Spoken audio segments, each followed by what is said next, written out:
Bab 5. Keadaan yang berhubungan dengan kematian. Dugaan naik ke langit bagian 2. Apakah Quran suci mendukung teori tentang kenaikan Kristus dengan badan jasmaninya? Sedikit pun tidak. Quran suci tak pernah sama sekali menyatakan bahwa Yesus naik ke langit. Ia hanya membicarakan tentang rofa ke Allah. Maknanya ialah Yesus diangkat derajatnya di hadapan Allah, tapi bukan diangkat dengan badan jasmaninya, dan tak pernah menyebutkan langit sehubungan dengan rofa tersebut, yang mana kata rofa ini banyak disalah mengertikan menjadi naik. Quran suci membicarakan perihal rofanya Yesus dalam 2 kesempatan. Di surat ketiga kita bisa baca, "Wahai Isa, Aku akan mematikan engkau dan mengangkat derajat engkau di hadapanku." Quran Suci, Surat 3, ayat 54. Pada surat keempat kita baca kembali, "Dan mereka tak membunuh dia dengan yakin." Tidak, Allah mengangkat dia ke hadapannya. Quran Suci Surat 4 ayat 157 hingga 158. Di 2 tempat itu saya terjemahkan dengan kata mengangkat atau memuliakan. Mufasir besar seperti Imam Rozi sendiri mengatakan ketika menerangkan surat 3, ayat 54 tersebut, rofa, di sini maknanya ialah mengangkat derajat dan terpuji dan bukan mengangkat ke suatu tempat ataupun ke suatu arah. Ada beberapa kesalahpahaman terhadap arti kata rofa ini yang memiliki 2 arti, yakni menaikkan sesuatu dan mengangkat derajat seseorang. Lihat Kamus Len, Arabic English Lexicon. Yang belakangan ketika seseorang diangkat oleh Tuhan, itu jelas sekali selalu menggunakan kata al-Rafi, yakni salah satu asma Allah. Semua kamus bahasa Arab mengakui bahwa kata al-Rafi, maknanya orang beriman yang terangkat oleh karena peningkatannya dan karena kesuciannya yang diajarkan kepada mereka. Len, Arabic English Lexicon. Karena itu bila Allah membicarakan penganugerahan rofa terhadap seseorang, itu hanya berarti bahwa kata-kata itu memberi arti dia telah menganugerahkan derajat kepadanya, dan bukan berarti menaikkan badan jasmaninya dari tempat yang rendah ke tempat yang lebih tinggi. Quran suci maupun sabda Nabi suci penuh dengan contoh kata yang benar maknanya, sementara tak ada satu contoh pun yang bisa ditemui di seluruh literatur bahasa Arab, di mana bila seseorang dirofa'ah, diangkat, oleh Tuhan itu berarti seseorang itu diangkat secara jasmani. Bisa kita baca dalam Quran, surat 43, ayat 32, "Dan kami angkat derajat, rofa'ah, sebagian mereka di atas sebagian yang lain, yang di sana bisa kita baca kata asli rofana." Lagi, di dalam surat 6, ayat 84 dan pada surat 12, ayat 76 bisa kita baca, "Kami meninggikan derajat orang yang kami kehendaki." Ini semua adalah pengertian umum tentang pengangkatan derajat dan tidak mengangkat badan jasmaninya. Sungguh bila arti yang belakangan itu dapat diterima dalam pengertian begitu rupa, aturan ilahi sudah sedemikian rupa bahwa orang-orang tulus jasmaniahnya seakan dialihkan dari bumi ke suatu cakrawala yang lebih tinggi. 2 contoh utama bisa dibaca. Quran Suci Surat 7, ayat 176 membicarakan seseorang yang menolak kebenaran setelah diberikan kepadanya. "Dan jika kami kehendaki, niscaya kami angkat dia karenanya, tetapi ia melekat di bumi dan mengikuti hawa nafsunya." Semua mufasir setuju dalam menerangkan kata rofa di ayat ini dengan arti mengangkat derajat atau memuliakan. Dalam hal ini kitab Fathul Bayan menjelaskan makna tersebut dengan arti mengangkat menjadi orang yang berilmu, atau mengangkatnya agar dia bisa masuk surga. Baidawi menerima penafsiran yang sama, yakni mengangkat dia ke tingkat derajat ketulusan. Ibnu Jarir menjelaskan kata rofa'ah dalam ayat itu dengan mengatakan, dan rofa mempunyai sejumlah arti. Di antaranya ialah meningkatkan pangkat di hadapan ilahi dan mengangkat menjadi orang soleh dan mulia di dunia ini dan mengangkat kepada kemasyhuran yang baik. Semua itu menunjukkan bahwa diangkatnya, rofa'ah, seseorang oleh Tuhan dalam bahasa Quran suci artinya tiada lain kecuali pengangkatan derajat. Contoh lain adalah seperti Enof atau Nabi Idris. Membicarakan tentang beliau, Quran mengatakan, dan sebutlah Idris di dalam kitab, sesungguhnya dia orang tulus, seorang nabi, dan kami mengangkatnya ke tempat yang tinggi. Al-Quran, Surat 19, ayat 56 hingga 57.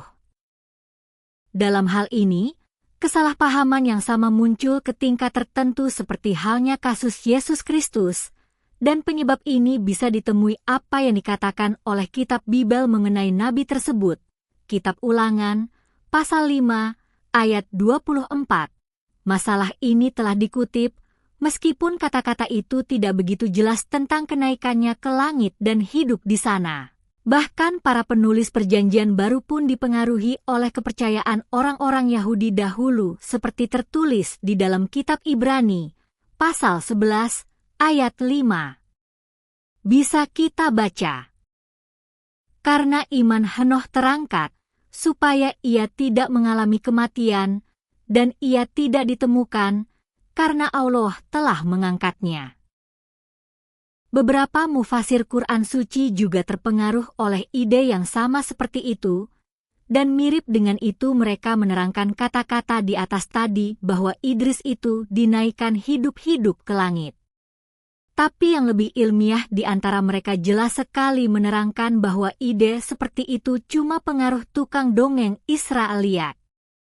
Seperti Ibnu Katsir mengatakan bahwa cerita Nabi Idris diangkat ke langit hidup-hidup seperti ditemukan di beberapa tafsir berbunyi demikian. Itu adalah dongeng-dongeng Ka'ab di antara bangsa Israel, dan dongeng-dongeng seperti itu tidak perlu diterima. Fathul Bayan memberikan pertimbangan yang sama. Itu adalah dongeng-dongeng Israeliat yang biasa diceritakan oleh Ka'ab. Ruhul Ma'ani memberikan makna yang penting dari kata rofa tersebut sebagai pengangkatan kepada derajat kenabian yang mulia dan kedekatan pada ilahi. Imam Hasan menerangkan bahwa makna itu adalah terangkatnya ke surga. Kitab Ruhul Ma'ani seperti telah saya kutip tadi menyimpulkan permasalahan ini dengan kata-kata. Dan kata rafa, ini harus diartikan sebagai pangkat kemuliaan dan ketinggian derajat, karena seseorang itu patut dipuji, dan bukan berarti menaikkannya ke suatu tempat yang tinggi. Salah pengertian tentang Nabi Idris jelas sekali diterangkan bagaimana kesalahpahaman itu muncul dalam perkara Yesus Kristus. Dan setiap orang yang suka mempertimbangkan secara kritis dalam perkara yang belakangan, akan mudah sekali menghilangkan kesalahan seperti para mufasir yang kritis tadi, di mana mereka dapat menghilangkan kesalahpahaman tentang kenaikan Nabi Idris. Dongeng-dongeng tertentu yang disajikan oleh kaum Yahudi maupun Kristen memang dapat mempengaruhi beberapa mufasir, lalu mereka menyalah-artikan kata rofa. Sebenarnya, penggunaan suatu kata bukan saja dalam Quran suci, tapi juga dalam sabda Nabi suci dan bahkan di sekalian literatur keislaman, menetapkan kata-kata secara konklusif. Contohnya, setiap muslim diajarkan untuk berdoa sementara ia sedang duduk di antara dua sujud ketika ia sedang bersholat. Rabbikfirli warhamni warzukni wahdini warfani. Ya Allah, lindungilah saya, rahmatilah saya, sejahterakanlah saya, tunjukilah saya, dan angkatlah saya. Kata irfani dalam doa tersebut yang maknanya angkatlah saya yang dilakukan oleh setiap muslim janganlah disalah-artikan dengan mengira bahwa dalam berdoa itu artinya supaya Tuhan mengangkat dia secara jasmaniah ke suatu tempat di atas sana. Karena sejak dari Nabi besar Muhammad hingga hari ini tidak ada doa seorang muslim pun dalam pengertian seperti itu. Lagi, banyak sekali sabda Nabi suci Shallallahu alaihi wasallam mengenai kerendahan hati yang selalu menggunakan kata rofa'a juga digunakan untuk menunjukkan kenaikan derajat. Barang siapa yang berserah diri dalam mencari keridhaan ilahi, maka Tuhan akan mengangkatnya. Dan di dalam salah satu hadis bisa kita baca, barang siapa yang merendahkan diri di hadapan Allah, maka Allah mengangkatnya ke 7 langit secara bertahap. Di dalam 2 perkara itu digunakan kata rofa. Meskipun ucapan kata-kata itu kelihatannya mengangkat jasmani, namun tak seorang pun mengartikannya bahwa orang yang rendah hati dan berserah diri itu pernah diangkat secara jasmaniah ke 7 langit sana. Contoh di atas itu kiranya cukup untuk membuktikan dengan jelas bahwa dengan kata rofanya Yesus Kristus itu, maknanya ialah meninggikan atau memuliakan derajat tingkat rohaninya dan bukan mengangkat badan jasmaninya. Inilah arti yang sebenarnya dari penggunaan kata rofa itu dalam perkara diri Yesus. Aku akan mematikan engkau dan mengangkat engkau ke hadapanku, dan di sini jelas sekali bahwa pengangkatan itu terjadi setelah beliau wafat, dan ini, sekali lagi, pasti dalam arti derajat kerohanian. Di ayat lain dikatakan, dan mereka tidak membunuhnya secara meyakinkan, tapi Allah mengangkatnya di hadapannya. Di sini pun pengangkatan itu sangat kontras dengan pembunuhan di kayu palang salib, karena kematian di atas kayu palang salib itu dipandang sebagai orang terhina, dan orang seperti itu dianggap terlaknat dan diusir dari hadapan ilahi. Makanya Paulus mengatakan, Kristus telah menebus kita dari hukum yang terkutuk yang mungkin bisa melaknat kita. Karena hal itu telah tertulis, terkutuklah setiap orang yang digantung di kayu salib. Kitab Galatia, pasal 3, ayat 13. Untuk membantah kepercayaan palsu tentang kematian Yesus yang terlaknat di kayu palang salib, Quran Suci mengatakan tentang rofa'a atau terangkat derajatnya beliau.